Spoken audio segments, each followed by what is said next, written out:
जिस देवता की पूजा करोगे वो प्रसन्न होगा। पूजा भूल गए तो फिर वो कहेगा हम तुम्हें डुबा देंगे। तब भगवान ने गोवर्धन उठाए और ब्रजवासियों की रक्षा की और इंद्र को ठिकाने लगाए भगवान। इसका मतलब ये है कि देवता स्वार्थी है, स्वार्थ लाग करें सब प्रीति। अच्छा भगवान कैसे हैं? भगवान की पूजा करो और यदि आप पूजा नहीं करें तो क्या होगा?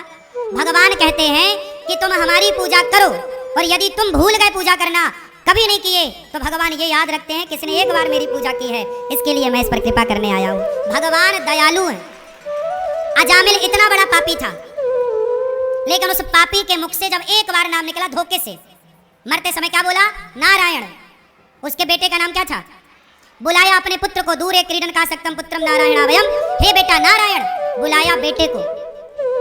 और वो भी अपने पुत्र को बुला रहा था। कोई भक्त नहीं था, बड़ा पापी था, दुष्ट था अजामिल, लेकिन भगवान ने कहा कि मेरा नाम पुकारा है इसने, उसका उद्धार कराया कि नहीं?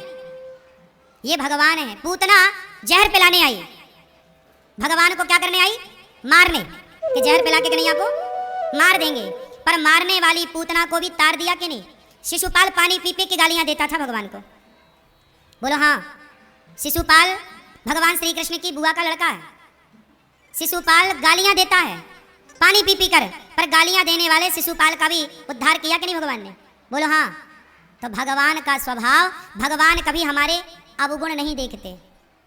भगवान कभी ये उम्मीद नहीं करते कि तुमने हमारी पूजा तब की थी, अब क्यों नहीं की। भगवान ने कहा कि एक बार भाव कुभाव अनख आलस हूं, तुम श्रद्धा से नहीं, तुम भगवान को गाली दे के भी तुम एक बार नाम ले लो तो भगवान कहेंगे कि इसने भले गाली दी है पर मेरा नाम तो लिया है इसलिए इसका उद्धार करूंगा। शिशुपाल उसका उदाहरण है। ऐसे भगवान, तो भगवान भगवान है और देवता देवता देवता है, बड़े स्वार्थी हैं। तो देवताओं की पूजा हमारे यहाँ नहीं होती। हम सनातनी लोग किसकी पूजा करते हैं? हम सनातनियों के यहाँ 5 लोगों की पूजा होती है। किस किस की? इन्हें पंचदेव उपासना कहते हैं। देवता देव, भगवान को भी कई बार व्यवहार में देव कहा जाता है। जैसे सूर्य नारायण देव, सूर्य नारायण देवता नहीं कहते, सूर्य नारायण देव, जबकि सूर्य नारायण भगवान की आंख है। अब आप समझो 5 देवता कौन कौन है? 5 की पूजा आप कर सकते हैं। इनकी पूजा करना ही सनातन की पूजा है। सनातन में आप चल रहे हैं पंचदेव उपासना। अब सुनो 5 कौन कौन से हैं। 5 में है सबसे पहले भगवान विष्णु, भगवान विष्णु। दूसरे भगवान शिव, तीसरे सूर्य नारायण, सूर्य नारायण, चौथे गणेश जी और 5वीं दुर्गा शक्ति। अब शक्ति में 52 शक्ति पीठ आ गई, माँ भगवती के रूप जितने भी हैं सब आ गए। यदि आप कामाख्या माँ भगवती, केला माँ, दुर्गा माँ, शारदा माँ और माँ की उपासना कर रहे हैं, वैष्णवी मैया, वैष्णवी माँ, यदि माँ की उपासना कर रहे हैं, राधा रानी की उपासना है, लक्ष्मी जी की उपासना है, सही है आप। सूर्य भगवान के उपासक हैं आप, सही है। आप शिव जी के उपासक हैं, मतलब सही है। आप भगवान विष्णु, विष्णु का मतलब भगवान के 24 अवतार आ गए। विष्णु मतलब 24 अवतार आ गए, राम कृष्ण नारायण नरसिंह वामन धन्वंतरी कच्छप मोहिनी इत्यादि, 12 इत्यादि। और गणेश, गणेश जी, गणपति बप्पा, ये 5 पूजा है हमारे सनातन में। कोई शंकर जी का पुजारी है तो शंकर जी के फिर 12 ज्योतिर्लिंग आ गए, आप सही हैं।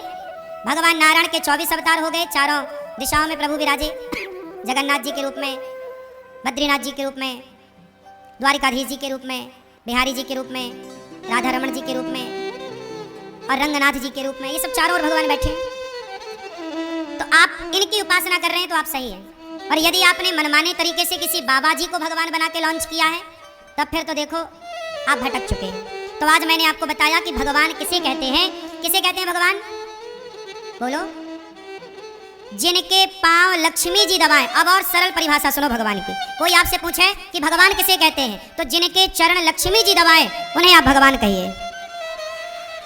एक लाइन में व्याख्या हो गई। जिनके पांव लक्ष्मी जी दबाएं वो कौन? अब इतना समझ लो। अब बताओ, लक्ष्मी जी पांव दबा रही हैं किसके? भगवान श्रीमन नारायण के चरण लक्ष्मी जी दबा रही हैं। वही लक्ष्मी जी त्रेता में सीता बनी और वही नारायण त्रेता में राम बने, सीताराम। वही राधा बनी लक्ष्मी और वही कृष्ण बने नारायण। तो ये 24 अवतार के अंतर्गत। अब हमारे हिंदू सनातन संस्कृति में जिसे जो मन आ रहा है वो भगवान अपने अपने लॉन्च किए जा रहा है। कोई कबीरदास जी कोई भगवान मान के कबीर पंथ पूजा करने लग गए, जबकि कबीरदास जी खुद कह रहे हैं कि कबीरा सब जग निर्धना धनवंता नहीं कोई, धनवंता सोई जानिए जेखे राम नाम धन होए। कबीरदास जी रामानंदाचार्य जी के शिष्य हैं। कबीरदास जी खुद राम के पुजारी हैं। कहते कबीर सुनो भाई साधो, कबीरदास जी की हर बात में राम का गुण है, राम का यश है, राम का नाम गाते, लेकिन उनके अनुयायी राम की पूजा नहीं करते, राम को हटा दिया, कबीर पंथी अलग बना के कबीर जी की पूजा। मतलब सब अपने अपने तरीके से चलना चाहते हैं, स्वतंत्र होना चाहते हैं। जो मर्यादाएं बनी हैं, जिन मर्यादाओं को हमारे ऋषि मुनि बनाए कि भाई राम की उपासना करते चलो, कृष्ण की उपासना करते चलो, मनमाना आचरण ना करो, लेकिन मानता कौन है? सबको मनमाना आचरण करना है। इसलिए आप लोग ये देखो कि आप लोग जिनसे जुड़े हैं वो लोग किन की पूजा करते हैं, वो किन के उपासक हैं। अब गौरी गोपाल आश्रम में देखोगे तो भगवान नारायण विराजे हैं कि नहीं? एक तरफ राधा कृष्ण भगवान और दूसरी तरफ सीता रामचंद्र भगवान विराजे हैं कि नहीं? यही सनातन की मूल परंपरा है, राम कृष्ण नारायण। भारत के पूरे कोने कोने में यही राम कृष्ण नारायण ही मिलेंगे आपको, हाँ या ना? यही नारायण विष्णु है, विष्णु विष्णु सर्वगुण। कोई भी यज्ञ होता है, कोई भी जब यज्ञ होता है तो जो संकल्प होता है, कोई भी पूजा हिंदू पूजा करेगा तो संकल्प होता है ना, बोलो हाँ। पानी डाल के, कुसा डाल के, सुपारी रख के और दक्षिणा रख के और जब संकल्प चावल रख के जब होता है तो संकल्प होता है ना। वो संकल्प में सबसे पहले क्या बोला जाता है? विष्णु विष्णु विष्णु, 3 बार विष्णु उच्चारण किया जाता है। क्यों? चाहे शंकर जी का यज्ञ हो, चाहे विष्णु जी का यज्ञ हो, चाहे राम जी का, कोई भी भारत में कहीं भी यज्ञ होगा, शिव यज्ञ हो, सतचंडी हो, दुर्गा मैया की उपासना हो, पर संकल्प में विष्णु विष्णु ही बोला जाएगा, बोलो हाँ। यही प्राचीन भारत की परंपराएं हैं। अब मैं बात कर रहा था मोक्ष की। अब बता, मोक्ष देने का अधिकारी कौन है? क्या देवता मोक्ष दे सकते हैं? बोलो तो बताओ, मोक्ष कौन दे सकता है? काशी में लोग मरते हैं तो कहा जाता है कि उन्हें मोक्ष मिल जाता है, तो बताओ काशी में मरने वाले को मोक्ष कैसे मिलता है? शंकर जी मोक्ष देते हैं कि नहीं? उत्तर दो, उत्तर दो। कैसे देते हैं शंकर जी मोक्ष? रामचरितमानस पढ़ते हो? मैया मैया भैया जा रहे हो, टाटा, गुस्सा तो नहीं हो गए? अच्छा बताओ, शंकर जी मोक्ष देते हैं तो किसके बल पर देते हैं? एक चौपाई बोल रहा हूं, ध्यान से सुनना, रामचरितमानस में लिखी है, पढ़ लेना। चौपाई बोल रहा हूं, अर्थ करना आप। जासु नाम बल, बोलो जासु नाम बल, शंकर काशी, देत सबहि सम गति अविनाशी। अर्थ है, जन्म जन्म मुनि जतन कराही, अंतराम कही आवत नाही। काशी में जब कोई मरता है तो कहते हैं कि शंकर जी उसके कान में आकर राम मंत्र बोलते हैं। कौन सा मंत्र बोलते हैं? जब तक शंकर जी कान में राम मंत्र नहीं बोलते तब तक काशी में मरने वाले की मुक्ति, तो काशी में भी मरने वाला तभी मुक्त होता है जब शिव की वाणी से राम का उच्चारण होता है। ये है।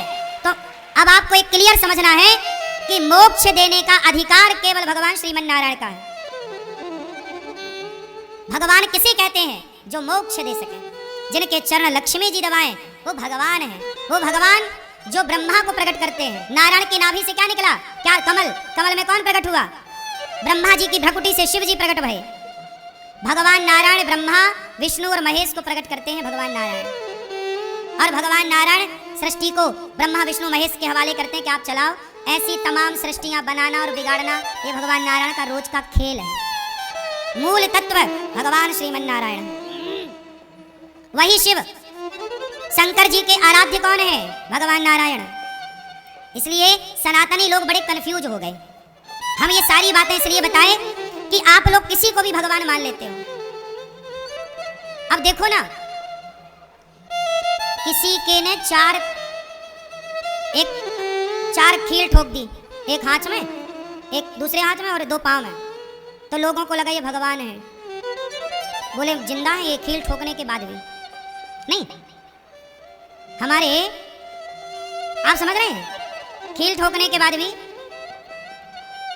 जिंदा है। पर हमारे भीष्म पितामह के तो सैकड़ों खील ठोक गई आर पार, और फिर भी जिंदा है। भीष्म पितामह के बाणों से शरीर छलनी हो गया कि नहीं? फिर भी जिंदा थे। वो भीष्म पितामह सैकड़ों बार चुभे हैं, आर पार हैं, फिर भी जिंदा है। हम उन्हें भी भगवान नहीं मानते, उन्हें भी भक्त मानते हैं पितामह को। हमारे यहाँ भगवान सबको नहीं माना जाएगा। ये 4 खेल ठोक गई भगवान, थोड़ा चमत्कार दिखा दो भगवान। चमत्कार कोई ने जादू से दिया जला दिया, अरे ये तो भगवान है, देखो दिया जला दिया। ये तो जादूगर भी कर सकता है। और उस जमाने में तो ये कैमरा वैमरा भी नहीं था, तो जादूगरों को आप भगवान मान लोगे? फिर जादूगर तो तुम्हारे सामने एक लड़के को जाल में बांधता है और कपड़ा डालता, कपड़ा हटाता है तो जाल के अंदर कबूतर आ जाते हैं। मैंने खुद देखा जादू। तो आप क्या सोचोगे, यार तो भगवान है, आदमी को गायब कर दिया, कबूतर बना दिया। यदि तुम्हें जादूगरों को भगवान मानना है तो फिर तुम्हारे बहुत भगवान होंगे, फिर हर जादूगर भगवान है। हुआ यही सनातन का नाम बिगाड़ कैसे हुआ कि यहाँ पर जो कला दिखाए जादूगर बन जाए, लोग उसी को भगवान मान लेते हैं। चमत्कार। अब बताओ, हनुमान जी पहाड़ उठा लेते हैं, एक हाथ से ना उठा के ले आए लक्ष्मण जी के लिए, समुद्र को छलांग मार के पार कर गए। हनुमान जी इतने बड़े हैं, सूर्य भगवान के शिष्य हैं। हनुमान जी जैसा बल किसके पास होगा? आज बताओ, किसके पास इतना बल है? किस बाबा, किस गुरु घंटाल के पास? किसी के पास नहीं है। लेकिन वो हनुमान जी को हम लोग क्या बोलते हैं? ये राम जी के बोलो भक्त हैं। भगवान की उपाधि, भगवान की तुलना तो हनुमान जी को भी नहीं मिली। बोलो फिर सनातन समझो। ऐसे किसी को भी भगवान मान लेने से ना अपराध हो जाता है। जैसे आप किसी को भी पति मान लो तो ये पुण्य है कि पाप है? अरे ये हमारा पति है, बहुत सुंदर है, ये भी हमारा, ये भी हमारा पति। हाँ, ऐसे थोड़ी होता मेरी माँ कि जो मिला उसे पति मान, ये भी भगवान, ये भी भगवान, ये भी भगवान। क्यों? तुमने बाजार लगा लिया। भगवान इतने सारे नहीं होते, एक तत्व है नारायण, उन्हीं को विष्णु